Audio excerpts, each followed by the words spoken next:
안녕하세요. 오늘의 양식으로 하나님께 다가가는 성도님들을 축복합니다.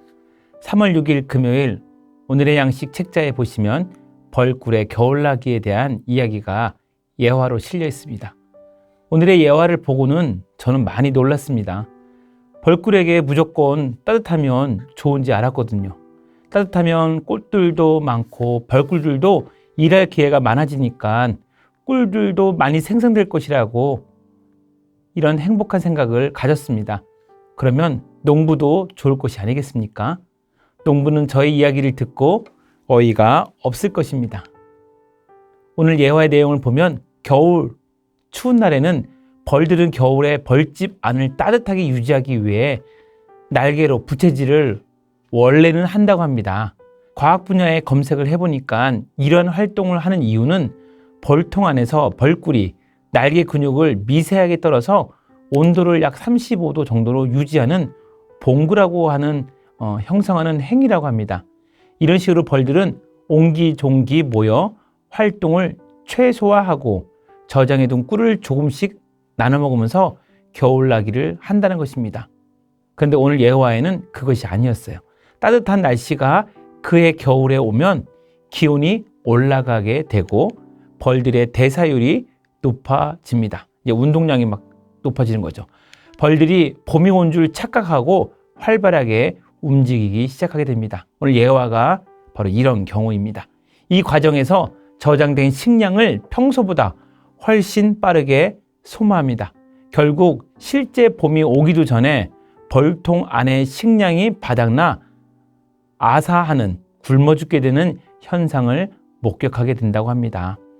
먹이를 조금 남겨놨다 하더라도 겨울을 이겨낼 날개짓의 근육힘이 이미 많이 오버하여 사용하여서 추운 겨울에 얼어 죽게 된다고 합니다. 따뜻할 때 나타나는 흑별 기생충도 이때 나타난다고 합니다. 그 유충에 기생하여 폭발적으로 개체수를 벌집에서 기생충이 늘려간다고 합니다. 그 기생충은 벌의 체액을 빨아먹을 뿐만 아니라 날개 기형 바이러스 DWV라는 각종 치명적인 바이러스들을 퍼뜨리고 벌들에게 옮겨 면역력을 완전히 무너뜨린다고 합니다. 따뜻한 겨울, 저는 처음에 이것이 좋은 줄 알았습니다. 따뜻한 겨울이 벌들을 방심하게 하였고 벌들을 파멸의 길로 이끌었습니다. 파멸로 이끄는 기생충들이 불어나는 나쁜 환경을 따뜻한 겨울이 만들었습니다. 잠시나마 추운 겨울이 알고 보니까 벌들의 생명력을 유지하는 아주 귀한 생명의 법칙이었던 것입니다. 오늘의 양식의 책자의 포인트는 바로 이것을 말하고 있는 것입니다.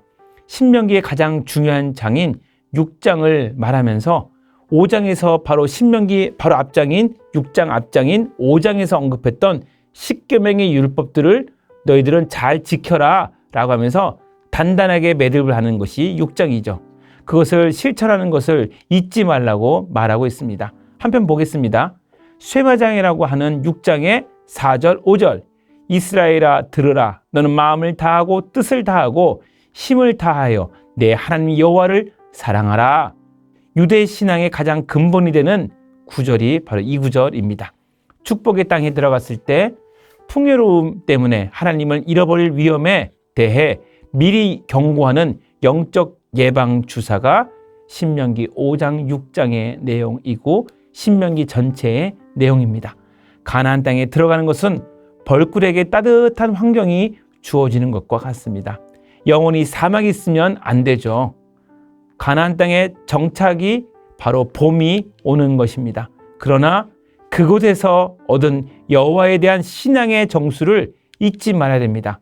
사막에서 얻은 여호와에 대한 우리의 신앙의 근본을 잊지 말아야 됩니다. 겨울은 벌꿀에게 면역력과 봄을 날 수 있는 에너지를 저축하게 한다는 것을 우리는 배웠습니다. 아무리 좋은 일이라도 우리로 하여금 가장 중요한 것을 잊게 한다면 그것은 큰 위험이 우리에게 된 것입니다. 오늘 참고하고자 하는 본문이 바로 이 본문입니다. 6장 11절 내가 채우지 아니한 아름다운 물건이 가득한 집을 얻게 하시며 내가 파지 아니한 우물을 차지하게 하시며 내가 심지 아니한 포도원과 감람나무를 차지하게 하사 내게 배불리 먹게 하실 때에 너는 조심하여 너를 애굽 땅 종되었던 집에서 인도하여 내신 여호와를 잊지 말고 내 하나님 여호와를 경외하며 그를 섬기며 그의 이름으로 맹세할 것이니라. 하나님은 이 부분에 질투의 하나님이라고 표현하면서 또한 경고를 하십니다.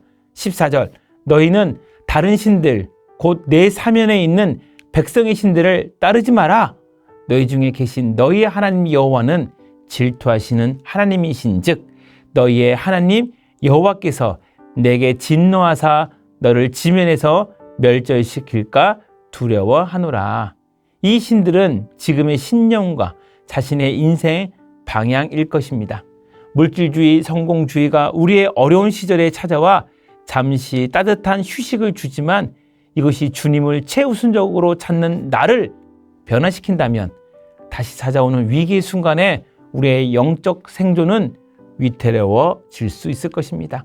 시편 119편 71절 고난 당한 것이 내게 유익이라 이로 말미암아 내가 주의 율례들을 배우게 되었나이다. 이제 말씀이 고난 가운데서 왜 빛나는지 아시겠습니까? 어두워지면 빛을 따라가게 됩니다. 고난은 우리를 주님께 향하게 하는 것이지요. 늘 고난이 있으면 안 되지만 또한 고난 가운데서 우리가 쓰러진다면 더 좋지 않습니다. 우리에게 오는 모든 고난은 주님의 선한 섭리가 있고 그 끝이 있는 것입니다. 빌립보서 2장 13절 너희 안에서 행하시는 이는 하나님이시니 자기의 기쁜 뜻을 위하여 너희에게 소원을 두고 행하게 하시나니. 아멘. 주님은 율례 위에 말씀 위에 그분의 소원을 두시기를 원하십니다. 그 말씀을 따라가는 성도님들이 되셨으면 좋겠습니다. 다만 이뿐 아니라 우리가 환난 중에도 즐거워하나니 이는 환난은 인내를, 인내는 연단을, 연단은 소망을 이룬 줄 알미로다. 로마서 5장 3절에서 4절의 말씀을 읽었는데요. 고난이 우리를 소망으로 이끄십니다.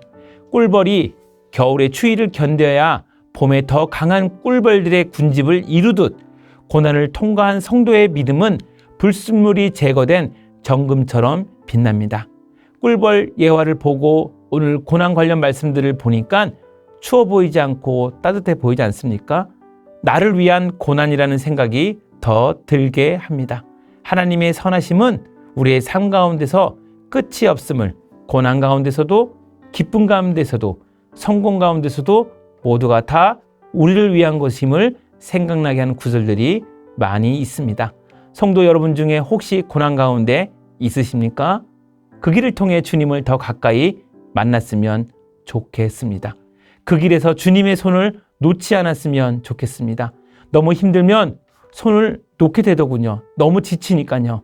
그때 주님은 우리의 손을 놓지 않을 것입니다. 시편 37편 24절 그는 넘어지나 아주 엎드러지지 아니함은 여호와께서 그의 손으로 붙드심이로다. 고난 가운데 우리가 넘어질 수 있습니다.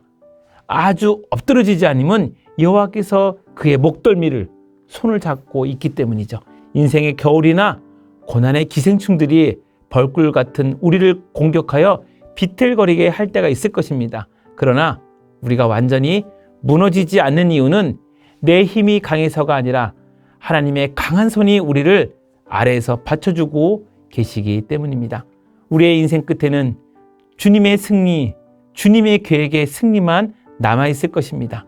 모두가 다 주님의 뜻 안에 있기 때문이죠. 승리하십시오.